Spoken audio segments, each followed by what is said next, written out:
직무 특성 모형, JCM은 항상 시험에 많이 나왔죠, 그죠? 요즘은 이제 핵심 직무 차원이라고 나왔는데, 공부하신 분들은 그냥 바로 풀어버렸죠, 그죠? 다중인격자가 환자다. 다정중 환자.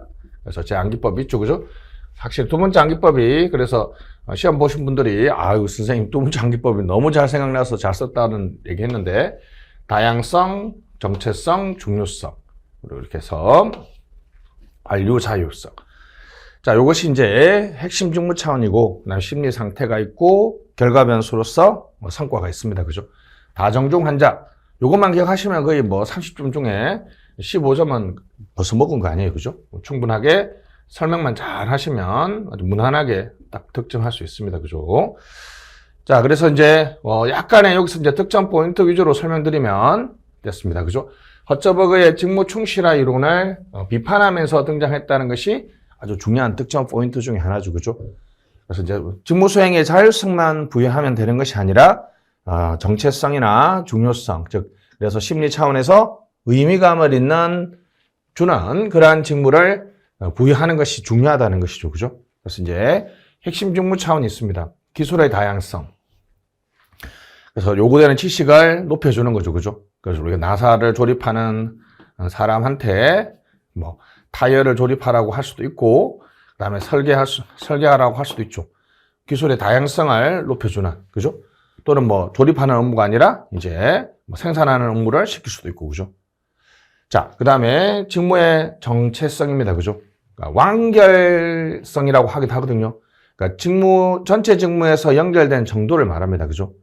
예를 들면, 되게 나사 조립 정도면 여러분, 자동차 조립에서 어떤 면에서는 좀 정체성이 낮죠. 왜냐하면 자동차에서 사실 가장 자동차의 정체성을 나타내는 게 예를 들면 자동차 디자인이다. 아니면 엔진이다. 나사 조립하고 엔진 조립 중에서 아마 엔진 조립이 훨씬 더 직무의 정체성이 더 높겠죠, 그죠? 이 직무가 이 전체 직무에서 얼마나 더 아이덴티티를 확보하고 있느냐의 문제가 되겠습니다. 자, 직무의 중요성은 자신이 수행하는 직무가 다른 사람한테 미치는 영향. 이 경우에는 똑같은 거죠. 엔진을 조립하는 게 나사를 조립하는 것보다는 훨씬 더 다른 사람의 직무에 큰 영향을 미치죠, 그죠? 그래서 이것은 직무의 중요성이 높다. 이렇게 볼 수 있습니다. 자, 그 다음에 자율성은 우리가 이제 허처버그 이론에서 말하는 우리 직무 수행에 자기가 결정할 수 있는 책임이나 또는 독립성, 재량권의 정도를 말하고요. 피드백은 결국은 이제 결과에 대한 지식을 알려주죠, 그죠? 그래서 이제 이게 핵심 직무 차원이고 심리 상태고 그다음에 결과 변수가 있습니다. 여기서 이제 개인의 성장 욕구가 조절 변수로서 이렇게 여기에도 영향을 주고 여기에도 영향을 준다는 거죠, 그죠? 자, 그래서 여기까지 핵심 직무 차원까지 물어봤으니까 위주로 쭉 써주시면 되겠습니다, 그죠? 그래서 이제 의미감을 제가 늘 강조하는 거예요. meaningfulness. 의미 있는 일을 하고 있다라고 해줘야 된다. 다시 뭐라고요? 의미 있는 일을 하고 있다.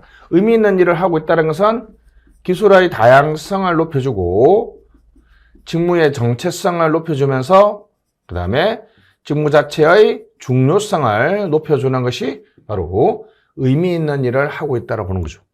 책임감은 자율성을 많이 높여주면 심리 상태에서 책임감이 높아지고 결과에 대한 지식은 우리가 피드백, 환류를 해주면 높아진다는 거죠. 자, 개인의 성격 욕구는 조절 변수 됐습니다. 사실 여기서는 오늘 이번 시험에서 물어본 거는 요 핵심 직무 차원이라서 이것만 써줘도 상관없는데 이론 전체를 써주면 훨씬 더 좀 더 감점이 되는 것보다는 가점이 되지 감점은 되지 않겠죠, 그죠? 됐습니다. 그래서 이제 개인의 성장 욕구를 고려한다는 것이 직무 특성 이론의 핵심이죠, 그죠? 그래서 성장 욕구가 높은 사람은 다정중을 높여주고 성장 욕구가 높은 사람은 다정중을 다양성, 정체성, 중요성을 높여주고 자율성도 부여해주고 성장 욕구가 낮은 사람은 다정중을 낮춰준다. 결과 변수는 직무에 대한 만족, 성과, 작업의 질 향상 등 쓰시면 되겠습니다. 여기까지 쓰시면 완벽하고요. 뭐 요까지는 지금 물어본 문제는 아니니까 뭐 안 써도 상관없는데 점수가 조금 적겠죠, 그죠? 그래서 이론을 다 썼으면 다 완결해 주시면 되겠습니다. 요번에 물어본 건 요거잖아요, 그죠? 기술의 다양성을 높여준다.